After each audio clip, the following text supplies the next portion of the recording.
Welcome back to another session of EL 164 Online. Today we're going to talk about counters, reviewing chapters 8 and chapters 15. Chapters 8, as we've discussed in previous class there, with chapter 7 and timers. Chapter 8 is the 500 series processor with the 16-bit operations, but the counters and timers operate exactly the same. They just have 16-bit operations versus 32-bit operations. So in dealing with chapter 8, it's a good review of all the aspects of counters. And you want to look at chapter 15 to see how those apply to the 32-bit world of the 5000 processor.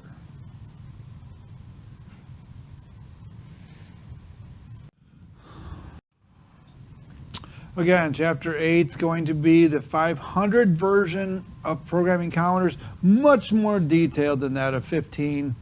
But just remember, we're talking in the 32-bit realm, or the 5000-bit processor, or 5000 level processor versus 500. So we will be dealing in 32-bit words versus 16-bit. Chapter 15, again, is dealing with Part 4, programming counters. And again, that's going to be the 32-bit version. It's just a very condensed version of how to program counters.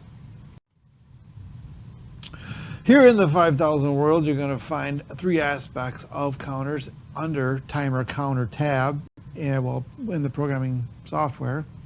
We got the CTU, or counter up, CTD, or counter down, and RES, or reset of counters. Here is a data table referencing the data table for a counter. As you can see here, they call the tag name part counter. The data type counter. Now again, remember, if I put a data type of integer or double integer here, it would not be a counter. It's not a counter until I select the data type of counter. It is at that very moment that it applies all the rest of this information to that tag name. It is not until you put counter as a data type that it responds to that name as a counter. If you call this counter 1, counter 2, counter 3, but fail to create the data type of counter, it does not make it a counter. It has to have the data type of counter. There's two 32-bit words, the preset word and the accumulated word. Both of these, as you can see, are double integers, making them a 32-bit word and another 32-bit word. The preset is the preset value, or the value you would set, say if you were to set an alarm on your alarm clock. This would be I will need to get up at 6 a.m. This would be the value you'd put in there, say 6 a.m. As the clock accumulates through the day and it gets to 6 a.m. in the morning, that's where you'd find that accumulation in the accumulator here. And once this value equals this value, of course, you're going to get the alarm to go off. And like your alarm clock, as this accumulator goes past the preset, so it goes 601, 602, 603, and your alarm continues to count or continues to go off, the counter, the done bit on the counter continues to stay on. There's a couple other bits associated to it. The counter up, this counter up turns on every time the counter block goes high or turns on. The counter down bit goes on every time the counter block gets enabled. The done bit turns on whenever the accumulated value is equal to or greater than the preset. And remember, that's a challenge when we're talking negative numbers. Remember, a more negative number is less than a less negative number. So a negative 10 is less than a negative 5. Got to keep that in mind when you're dealing with counters. Overload and underload is the two terms here at the bottom. We don't use these too much, but overrun, is when we go over the top. That counts past this excessive number here, and an underload is when we go below that and it flips to the other side, to the positive side. So that's what that's all about. Counter instructions. Counters work the same thing as mechanical counters. I don't know if anyone's ever dealt with any of these before, but essentially you trip this lever. Every time you trip this lever, it increments the count. And then when you need to reset it, you press the reset button. That's pretty much detail on that. Here's some remote counters that are available on the shelf. You could purchase any one of these units. Typically they have some sort of preset to them, like you would an alarm clock. You set a value in there. When that value, when this number reaches that value, an output would be triggered and allow you to turn on a light or an alarm or something of that nature.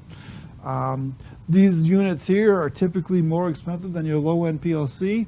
I think what you'll find mostly today in a lot of aspects of today's world is that a little PLC would do circles around all this equipment here and for a whole lot less. So I think you're going to see a lot of this type of hardware go farther and farther away from the mainstream.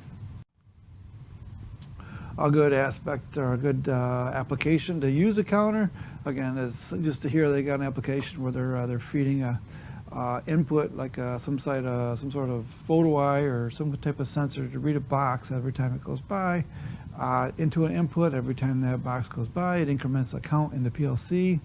And then they're showing some point here of Ethernet card or maybe an output card going out to a display of either a touchscreen or maybe overhead display, and displaying that count as they go by.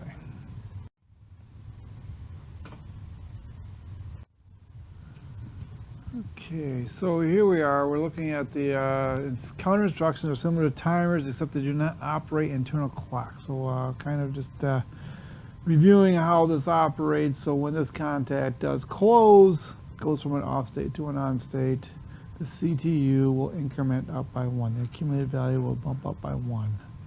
When that accumulated value equals 500, that done bit will turn on. When this contact closes, the CU will turn on.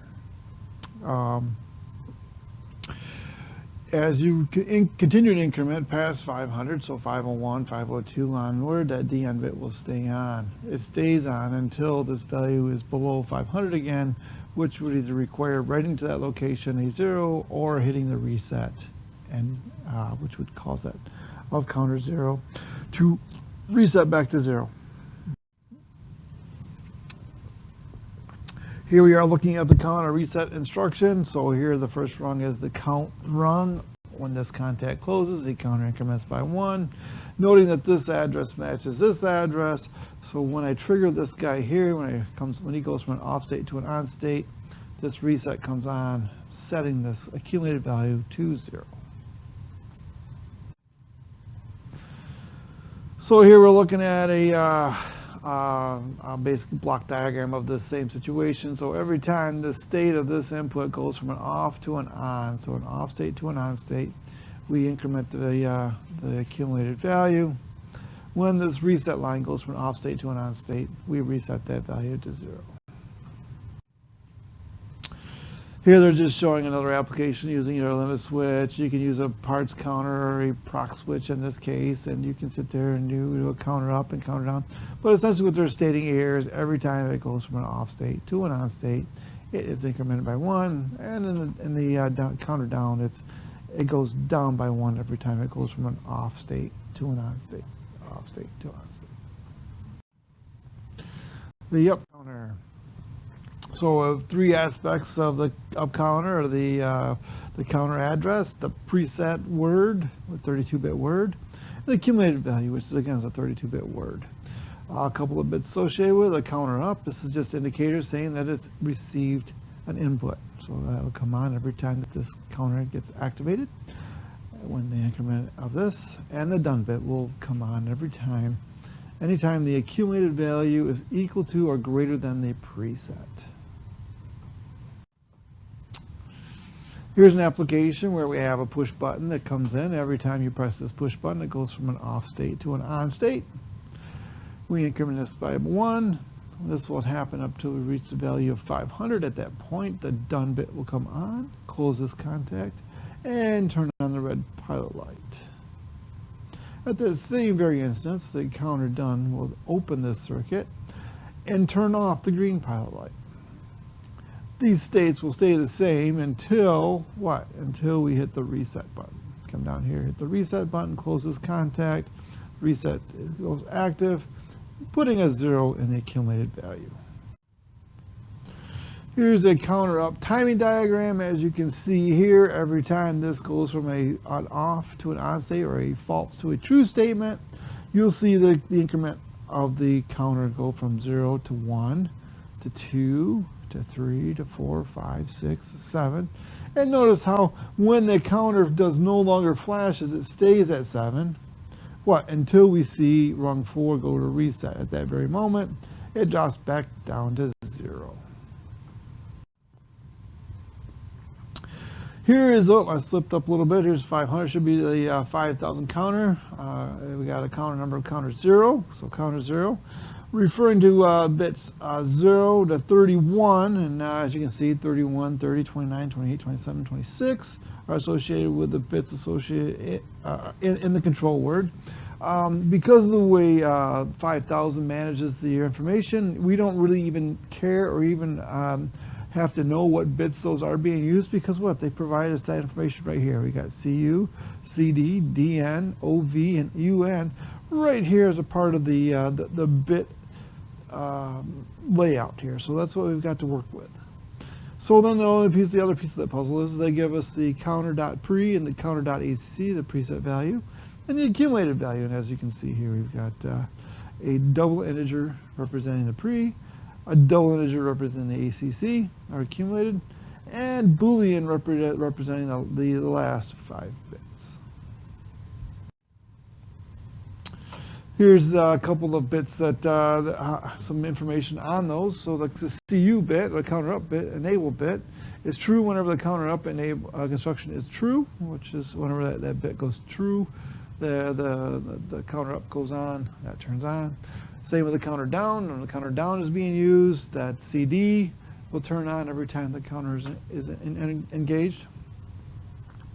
And the done bit is true whenever the cumulative value is equal to or greater than the preset value of the counter. Again, I brought this up once before, just reiterating this a little bit. We've got a situation where if we're dealing in negative numbers, remember, a negative 10 is smaller than a negative 5. So with that, there's some problems that you will encounter if you get into negative numbers. So be aware of that. So when dealing with numbers, always try to keep your counters 0 and above. That alleviates that confusion, because sometimes in dealing with negative numbers, when you see a larger negative number than like a negative 10 versus a negative 5, it's kind of easy to associate the negative 10 as being a larger number, when reality is actually a smaller number. So the overflow bit, overflow or OV bit, we got is true when the counter counts past its maximum value. So that's one very large number to go counting past. So imagine it'd take quite a while to count that number no matter what you're doing, unless you're counting like microseconds or something, but it'd take a little while to get to that value. So typically, with the new version, I really doubt you'll be running into this situation much, but if you do, you've got that bit available. So if you go over this number, it trips this bit. So if you go past this number, it turns this guy on to make you aware that you've gone past that. So any number that you're reading in that count at that point is this value plus whatever number you're looking at. So that's a really large number. And the underflow is the same thing, only in reverse. So that means what happens is your counter counts below the value of this negative number, and so it means it flipped, and now it's starting to count the opposite direction. So the counter will start wrap around and count this way, counting down toward 0. So again, the preset is a 32-bit word, double integer. Accumulated value is again a 32-bit word, and increments from true to false every time it sees a false to true statement.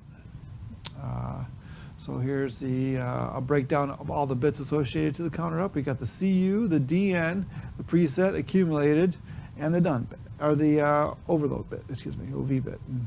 So you got CU, done, OV, and then the counter reset, of course. CTU, as we mentioned earlier, CTU, counter up, CTD, counter down, and RES, all found under timer counter directory.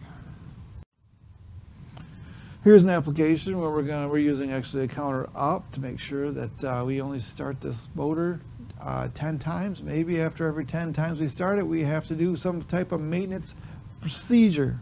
So what happens there? So what happens here? We got a stop signal like our typical cycle start or start-stop circuit, right, guys? We got a stop, a start, an output, and a seal-in. So here we got the stop signal, which happens in this case to be what? Normally closed. Notice that. So we got it normally open here, illustrating a normally closed push button. So keep that in mind. Let's make sure we get this right on the next exam. A normally open, representing a normally open contact to keep that start. And then we've got actually normally closed here of the done bit. What's that going to do for us? What this is going to do for us is we're going to start this motor. It's going to come in here. It's going to close that contact, increment this to 1. We're going to do this a series of 10 times. I'm going to stop and start this motor a series of 10 times to give us the value of 10. Once we reach that value of 10, we're going to turn on this done bit. This done bit is going to turn this contact on. And it's going to prevent us from starting the motor anymore. This is going to be on now, so it will not let current flow through it anymore. So now when you hit that start button, this contact is not going to turn on, allowing it to seal in. So this motor is not going to run again until what? We hit the reset button. We hit this reset button here. It's going to close this contact, energize this coil, and that coil is going to reset this back to 0. Okay, we're going to start on the down counter next. So we're going to take a look at how the down counter works here. So here's a simple block, something probably developed before even the 500 stuff was out. This looks like a PLC2 solution here. So some really old technology, but anyways, they're just showing us here a way that it was done in the past, where one input would do a count up, another input would do a count down, and the third input would do a reset, allowing us all this control with an output. The principle all applies to us. We just have to do a little extra work. We don't have one block to do all that work with, so we still have, as you can see, the same principles of add an off to an on state, increments the value, and in a count down world, an off to an on state decrements the value. So it's just basically like you'd expect it to do. It takes it down. So if it goes, we got a value of 6, count of 6 here. We trigger the count down by 1, we get it to a 5. We do it again, it drops to a 4. We do it again, it drops to 3. Again, it drops it to 2. As you can see, it brings it right on down to 0.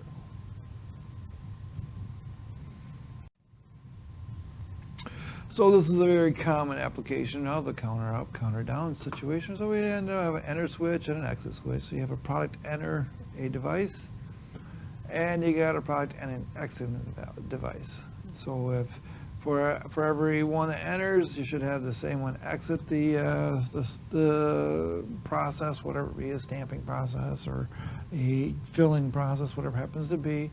Apparently at this particular application, they can only have 10 items inside the process at any given time. If you exceed that, it indicates the lot is full. So once we reach the value of 10, the done bit is stating that we're full. So we better get some of those exits through there and or press the reset and clear the system out. So again, kind of looking at the same thing we did in the in the counter up. We're looking at the counter down block. It's counter 0 again. Same address, as you can see for the counter up. It's nothing really different there. The preset and accumulation are the same. Really, the only thing that's different here is it says CTD, and we got the CD here. So in this particular application, we're using the ACC as before, the preset and the accumulation, and we're using the CD instead of the CU. So now we're using the CD and the done bit. And in this particular case, you have the underflow, so we're using the UN instead of the OV as well. So because we're counting in the down direction with the reset, noting all these are the counter 0, indicating counter 0. Same application, just a little bit different. A and B, so you trigger an A to increment the counter, a B to count down the counter. Total of 10 times gives us a done bit, kicking this guy in. So if we hit A 10 times, we have the done bit on. If we hit B 10 times, we'd be back to 0 again. If we incremented to 5 and hit the reset, we'd be back to 0 again as well. So here's an application where you can actually use 2 photo sensors, one to read the parts going in and one to read the parts going out, making sure all the parts that go in come out.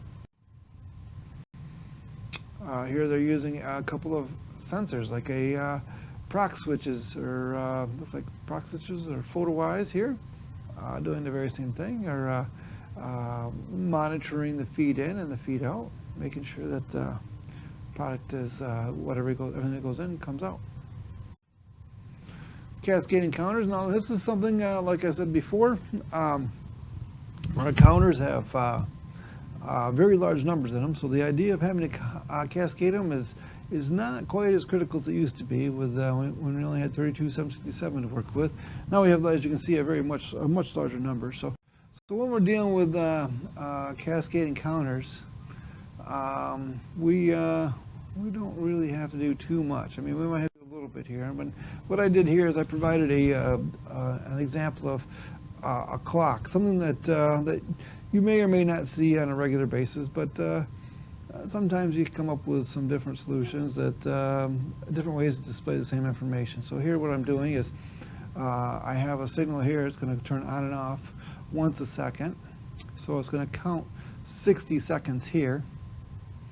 As I want to reach 60 seconds, I'm going to close this that done bit's going to come on and call it 1 minute. So now I'm counting minutes. So every time this counts to 60, I get 1 minute. After I get 60 minutes, I close this contact and I get hours. So now every time this thing counts 60 minutes, I get another hour, up to 60 hours. So that's quite a few hours. So that's how that plays out. The incremental encoder counter application. So this is something that we discussed in the first unit, I believe. We talked a little bit about high-speed counter cards and encoder counts. If you remember right, the high-speed counter card uses it monitors signals. It's monitoring the on-off signal of like an encoder, for instance. It's able to do that at a very, very fast rate. It's not doing anything but monitoring that input. And by doing that, it's able to count every pulse, every signal that it gets from that encoder, and it accumulates that information right internally into the high-speed counter card. What the PLC does is it goes out and it pulls that high-speed counter card to see what it's doing. It says, where are you at now? It goes out and pulls it and asks it, what's your count now? What's your count now? What's your count now? Every time it goes up to that card, it asks us, what is its count now? So the PLC doesn't have to worry about capturing every one of these ons and offs as this wheel is spinning by that sensor to turn on and off. It's only looking for the counts. So